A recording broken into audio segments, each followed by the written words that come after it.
Nine News. Political strategist this afternoon, Grahame Morris and Bruce Hawker. A very good afternoon to both of you. Now, we know within the Liberal Party right now there is a fair bit of tension, a fair bit of division. It doesn't take much of a spark to set things off.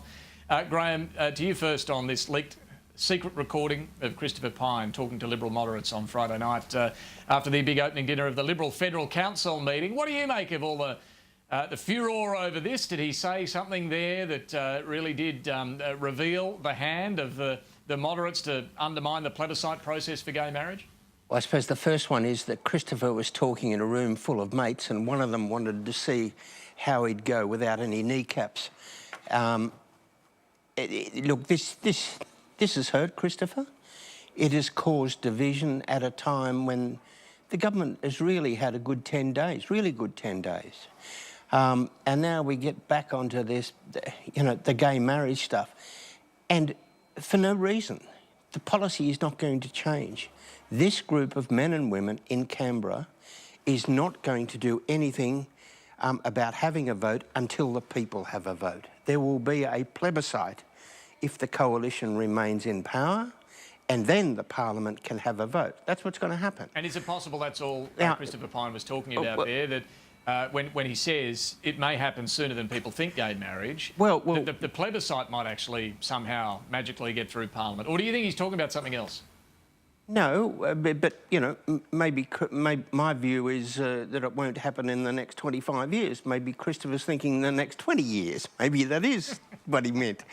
But look, it's reignited some stuff that was most unnecessary and even pointless, because it's not going to happen. Bruce, you've seen these sort of things before. Leaked recordings, secret tapes, they are understandably very interesting to see what people think when they don't think the cameras are rolling and the microphones are on. But from what you've seen, what you've heard of this one, what do you make of it? I think he was singing to the choir, David. I've got very little doubt that he thought that he was just giving people what they wanted to hear in a progressive caucus at the Cherry Bar at Crown Casino. And of course, that was not the prevailing view inside the Liberal Party. And I think Graham's absolutely right about this. It's not going to be something that's going to happen anytime soon, either under Turnbull or any other Prime Minister on the Liberal side. Does it reveal that this is the issue that's seen as the point of struggle between Conservatives and moderates in the Liberal Party, and should it be? Well, I don't think it necessarily is. I mean, that's probably more a question for Grahame, but I would have thought that other issues, potentially even Gonski, is a bigger issue for Conservatives inside the Liberal Party if they think that Catholic schools and others are going to be disadvantaged than this issue. But it does go to a very conservative base that still really represents, I think, the predominant feeling inside the Liberal Party, if not Liberal voters generally.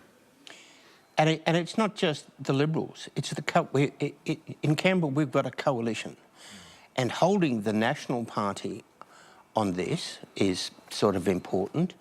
And you're right, David. It is one of those sort of issues that does divide the broad church of the Liberal Party. There are a few crossovers on this one. Some very conservative people think it is time for a change.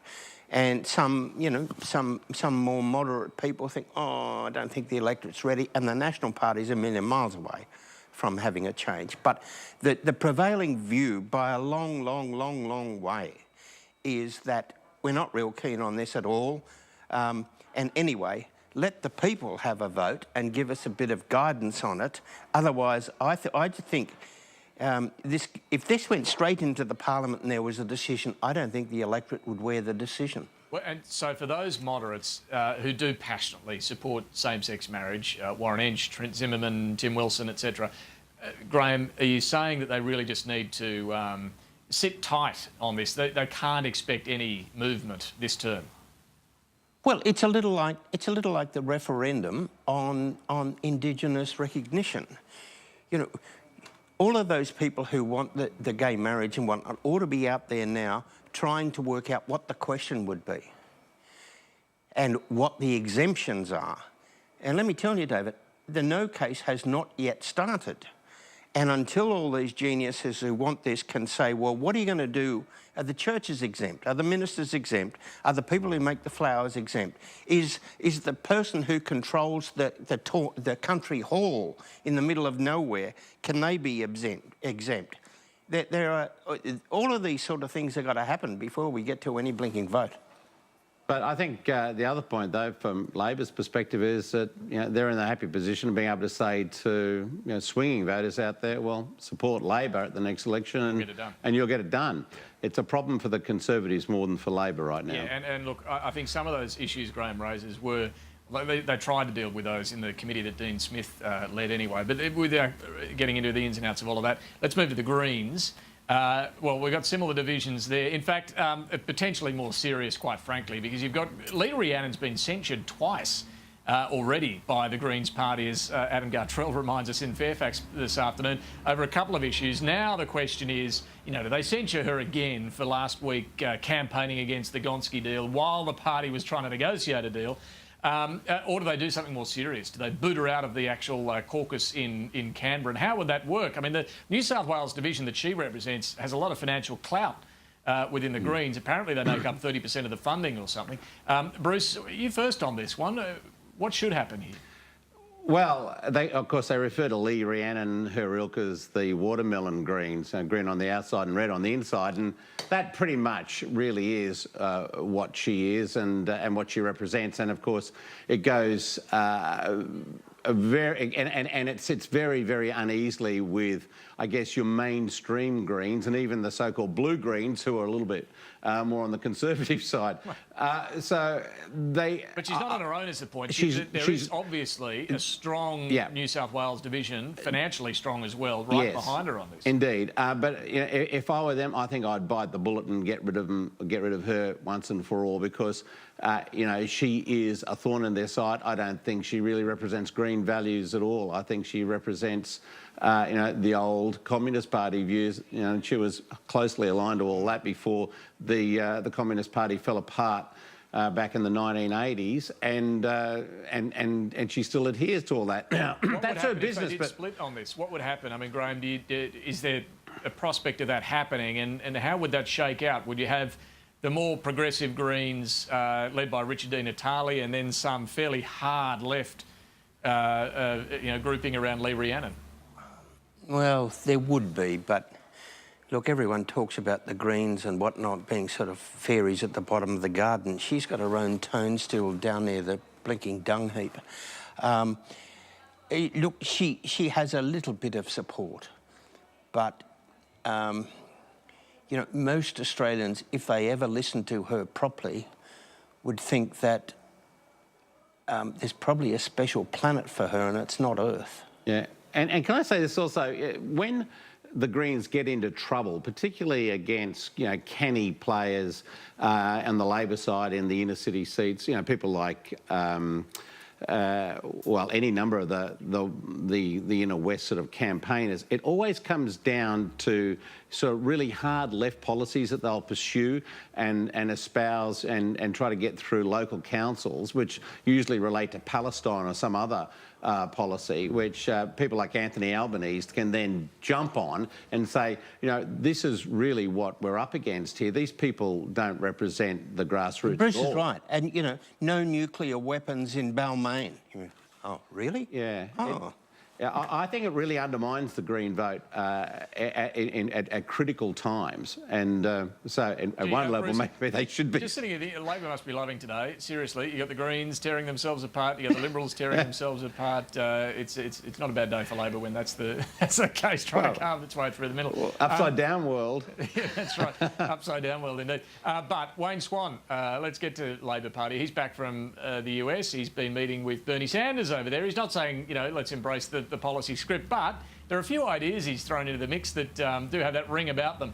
Whether it's really taking on corporate Australia in a far more serious fashion, and executive salaries in particular, a Buffett rule and so on. Bruce, I mean, we have seen strong appeal for these sort of ideas in the US, in the UK under Jeremy Corbyn. Would that be the case here in Australia, do you think? Well, it certainly looks like Wayne has been looking at international politics over the last 12 months and and seeing what lessons can be drawn from that. You know, you've got to be a little bit careful about just thinking that some of the things that were popular in that election campaign are going to necessarily translate to Australia, because, well, one, you know, we actually do have a strong union movement here, and its influence within 10% representation. Well, its influence within the Labor Party is extremely strong. More than 10%. It's actually weakened considerably over the years, as a lot of things that the Labor unions have espoused have actually become law. You know, occupational health and safety and other things which they fought for many years are now part of the law of the land. That's made it less appealing for people to become unions. Become unionists. So ironically, they need something to fight for, don't they? They do, and certainly having a whack at corporate pay rates and comparing them to, you know, what is really stagnant pay rates amongst Australian workers is probably not going to do Labor any harm. The danger, though, is that they start to look like they are a party more just of the left and not of the centre. And in my long experience in campaigning and in Labor Party politics, Labor is always at its strongest when it is at the centre and is commanding support from small L Liberals and traditional working class Labor people and Greens and everyone else. We don't want to see us pushing Labor too far to the left on this issue. Yeah, Grahame, what do you think about that? I mean, well, any free advice there for the Labor Party about how far to the left they should go? Look, most people have a sort of epiphany when they see a vision of an archangel or Virgin Mary. Wayne had visions after seeing Bernie Sanders. Look, some of what he was trying to say was not ridiculous, but it came out, and it's coming out as, hey, all bosses bad, all workers good, and that's just not true. You know, the bulk of the people who employ people in this country are fantastic people doing a good job. And look, I don't mind the idea of workers and bosses and whatnot working together, but the idea that you have a certain number of seats on a board for some workers and whatnot, well, you know, if a company wanted to do that, go ahead. Just finally on this, Grahame, I mean, do you think it's Labor's running pretty hard this week with penalty rates? The penalty rate cut set to start for some sectors. Yet politicians are getting a pay rise. The deficit levy on the rich, high-income earners coming off as well. Do you think that's getting any traction? People thinking, hang on, why should I lose my penalty rate when you might be getting a pay rise? There's a little bit of that, and I think it's time some of these people like the Chamber of Commerce, the Business Council and everyone else got out there and did their job explaining it, instead of leaving it to the poor old politicians in Canberra to explain something that the business community has wanted for 20 years. All right, we've got to go. We're right out of time.